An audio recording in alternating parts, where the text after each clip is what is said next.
ଢେଙ୍କାନାଳ ଜିଲ୍ଲା ପରଜଙ୍ଗ ଥାନା କମରପଙ୍ଗାତିରା ପୂର୍ତ୍ତ ବିଭାଗ ରାସ୍ତାର ଆମ୍ବପଳାଶ ଗାଁ ଜାମୁନାଳି ଛକ ନିକଟରେ ଚୋରକୁ ଧରି ରାସ୍ତାରୋକ କଲେ ଦୁଇଟି ଗାଁର ବାସିନ୍ଦା। ବିଦ୍ୟୁତ ତାର ଚୋରି କରୁଥିବା ବେଳେ ଚୋରକୁ କାବୁ କରି ଧରିଥିବା ଗ୍ରାମବାସୀଙ୍କ ଅଭିଯୋଗ। ଚୋରଠାରୁ ଏକ କାର ଗାଡ଼ିକୁ ମଧ୍ୟ ଜବତ କରାଯାଇଛି।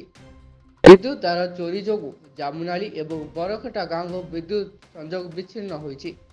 ତୁରନ୍ତ ବିଦ୍ୟୁତ ତାର ସଂଯୋଗ କରିବା ସହ ଗାଁକୁ ବିଦ୍ୟୁତ ଯୋଗାଣ ଯୋଗାଇ ଦେବା ସମ୍ପୃକ୍ତ ଚୋର ବିରୁଦ୍ଧରେ ଦୃଢ଼ କାର୍ଯ୍ୟାନୁଷ୍ଠାନ ନେବାକୁ ଦାବି କରିଛନ୍ତି ଗ୍ରାମବାସୀ।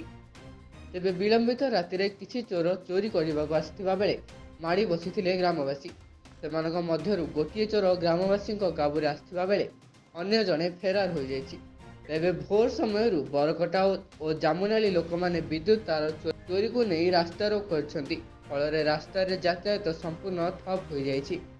ଘଟଣାସ୍ଥଳରେ ପରଜଙ୍ଗ ପୋଲିସ ପହଞ୍ଚି ଅଟକ ରହିଥିବା ଚୋରକୁ ଉଦ୍ଧାର କରିବା ସହ ଉତ୍ତ୍ୟକ୍ତ ଲୋକଙ୍କୁ ବୁଝାସୁଝା ଜାରି ରଖିଛନ୍ତି। ରାମଖନଗର ପ୍ରକାଶଙ୍କ ରିପୋର୍ଟ, ଷ୍ଟାର ଓଡ଼ିଶା ନ୍ୟୁଜ୍।